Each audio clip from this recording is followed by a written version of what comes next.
Welcome back to Wall Again, where passion meets music, and in this video I'm going to be giving you 10 reasons why I think CDs will make a comeback. It's going to happen. Here we go. We kick off at number 10, physical connection. Okay, so in this day and age, we have all these streaming services that are out there. We've got Spotify, Apple Music, Pandora's Box, many other streaming platforms who will offer you music, but you have to stream it from a phone or from your computer. You're not getting that physical connection. There's no liner notes to tab through. Oftentimes it's difficult to find who produced the album, what the label was, who played on the album, who engineered and mixed the album, who wrote the various songs, who played certain instruments in certain songs. You can see where I'm going with this. With CDs, we get all that information included in the booklet most of the time. Sometimes we don't, and we have to go on Wikipedia to fill in the blanks. But for the main body of CDs that I have anyway, they do have all that information on it. As well as that, you're getting an element of artwork. Sure, it's not as big as vinyl. I appreciate that, so you're not getting as much of a visual platform to view, should we say, but I still think CDs are better than streaming, so that's why I think is the first reason that they are making a comeback. Second is audio quality. So there's no disputing the fact that CDs, or vinyl for that matter, sound better than streaming services. Streaming services are compressed.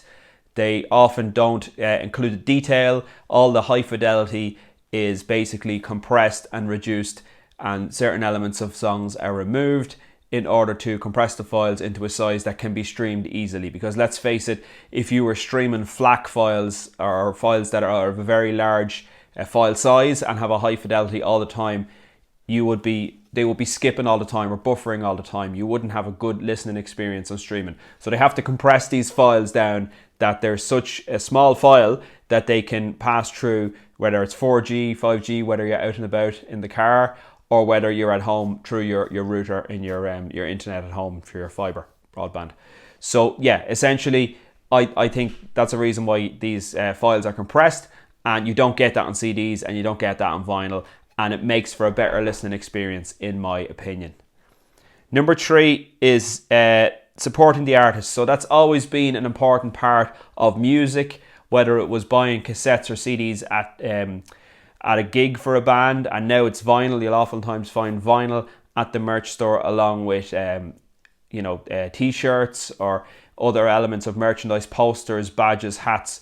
So you'll also find CDs, and I think it's important because someone can go to a show, they can pay €10 to get the CD of the band, but that's supporting the band, whereas sometimes vinyl can be a little bit overpriced. So that's another reason why I think CDs are making a comeback. Pretty much the availability of music is number 4, okay? So a lot of the time, not all of the music is available on all of the platforms. And I found this going looking through albums, there would be 1 or 2 songs missing if there are disputes over licensing or publishing or songwriting credits. Sometimes there can be versions of songs that aren't on Spotify or aren't on Apple Music. And then if you want to stream it, you got to go and maybe stream it on YouTube as a video, and the files on YouTube are even worse. They're even further compressed. And as well, if you're not paying for YouTube Premium, you get that all those issues with the ads coming in at the start or at the end, or maybe even halfway through a song if it's a long song. So yeah, the availability of music is not as spread as wide as you think. There's not every single band and every single song and every single album on Spotify. If you have a very narrow range of what you listen to, everything you want might be on Spotify, or 90% of what you want might be on Spotify. And that's great. If you're happy with that, absolutely fine. But I know for me, there's a lot of stuff that I like that's actually not on Spotify. And that's why I went and bought the CD of it, because I know that I have it here. And if Spotify crashes or for some reason ceases to exist, or if there's any disputes further on between record labels or bands and Spotify, I'm not going to lose listening to all that music. Number 5 is affordability. So in the last few years, CDs have never been cheaper.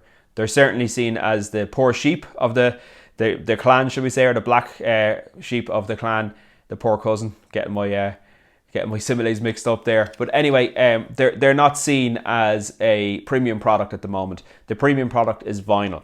And vinyl is being sold for 35, 40, 45 euro for a single vinyl disc with 2 sides, obviously.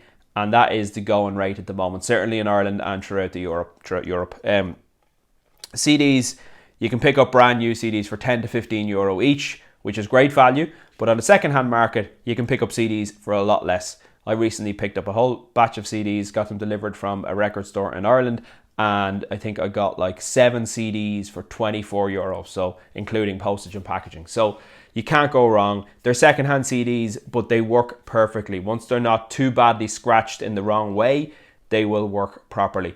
But the problem with vinyl that's secondhand is a lot of the time it can just sound rubbish, okay? It can be dirty, there can be scratches on it, it can skip, it can be warped, and a lot of the time you won't know unless you have a very keen eye and you know what you're looking out for. You won't know until you stick it on the vinyl, the turntable at home, and find out how good that vinyl actually is when you buy it secondhand. So affordability is a big reason why CDs are making a comeback, in my opinion. As well with younger people, I think they're missing that connection with physical media for music, and the way they can get that is by buying CDs if they can't afford vinyl. So I think affordability plays a big part into that as well. Number 6 is convenience and durability. So CDs are very durable in comparison to vinyl. They don't need to be cleaned as often. They don't need to be stored in anti-static covers. They don't need to be stored in sleeves like a moisture-resistant plastic sleeve. CDs can just be stored in jewel cases, or even those digipacks or cardboard cases. It's absolutely fine. They're durable. If they fall on the ground, they're not destroyed forever. If you give them a good clean, generally you can buff out any little scratches or dust prints or fingerprints that are on the CDs, and they'll work perfectly fine. You really have to treat a CD badly for it to not play for you.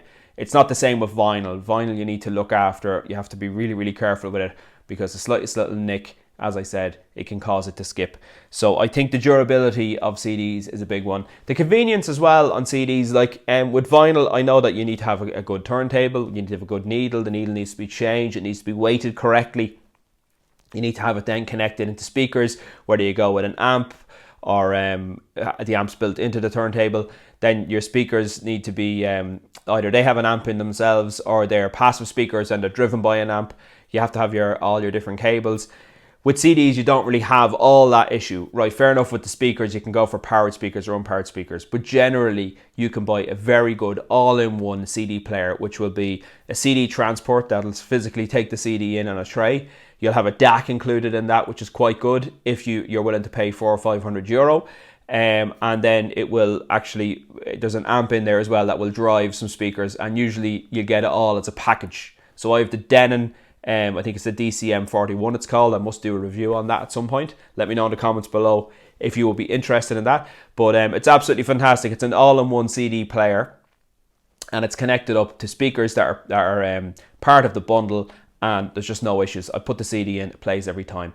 I don't have to worry about changing needles. I don't have to worry about cleaning vinyl, all of that sort of stuff. The convenience of CDs is absolutely fantastic. And as well, if I'm listening to an album, I don't need to turn it over after 20 minutes, which is also a good thing. Sound quality and the loudness wars is the next one. So yeah, the loudness wars gave CDs a bad rap because, of course, the songs were compressed at the mastering stage, and that basically meant that the difference between the quiet parts and the loud parts wasn't as much as it would have been before all that compression happened, so it had less dynamic range. So an example of an album with very low dynamic range between the loud and the quiet parts is, of course, Metallica's Death Magnetic. And then an example of an album with a very large dynamic range in terms of the difference between the quiet and loud parts is actually Dire Straits' Brothers in Arms, which is a fantastically produced album. And you can really hear the difference in all the sounds and the nuances there. So I think that's a big factor in relation to sound quality and the loudness wars. And CDs have gotten over the hump on that, I think, now. It was really in the late 90s, coming into the mid 2000s, that we saw real issues with the loudness wars. But a lot of that seems to have gone now. Any CDs I've picked up over the last few years, they've been absolutely fine. So CDs have they've got a better sound quality now than they've ever had, in my opinion. And I think there's no issues with that whatsoever. But you still can have highly compressed files on Spotify, so that's the point there, I suppose. Number 8 is owning your own music. As you can see behind me, I have a full library of CDs from my whole lifetime. I probably have over 500 CDs behind me. These CDs are basically my journey through music since I was about 14, 15 years of age. And it's very special to me because it's my collection. It's personally curated by me.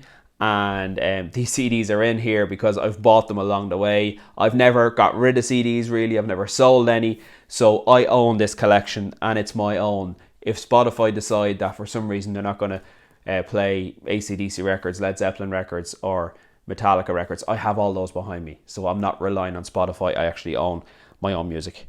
Number 9 is the nostalgic factor. So this is huge, you know, like I pick up an album there and I remember for the most part where I got that album, where I was, what was going on in my life at the time, the first time I heard that album.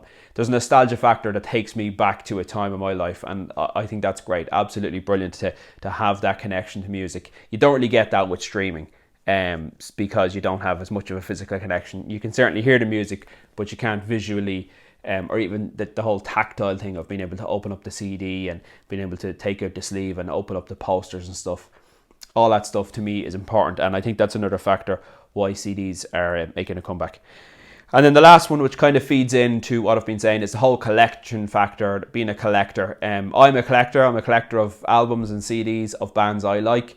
I have a list of stuff I'm looking to get, but obviously I need to be sensible about it. I don't want to be overpaying for CDs, but at the same time, it is great. It's a great buzz to get new CDs into your collection and then listen through them and just have that whole experience of being a collector, having them all alphabetized as I have them behind me, A through to Z, you know, and I'm just able to go and reach and grab whatever I'm looking for to play in my CD player, and it's great. And I think collecting is a big thing that's underestimated. Some people don't like to collect things. They like to be, you know, maybe have like their house is maybe there's nothing in it, like there's no books, there's no CDs, there's nothing like that. They don't like to collect things. They like to have nice sterile spaces.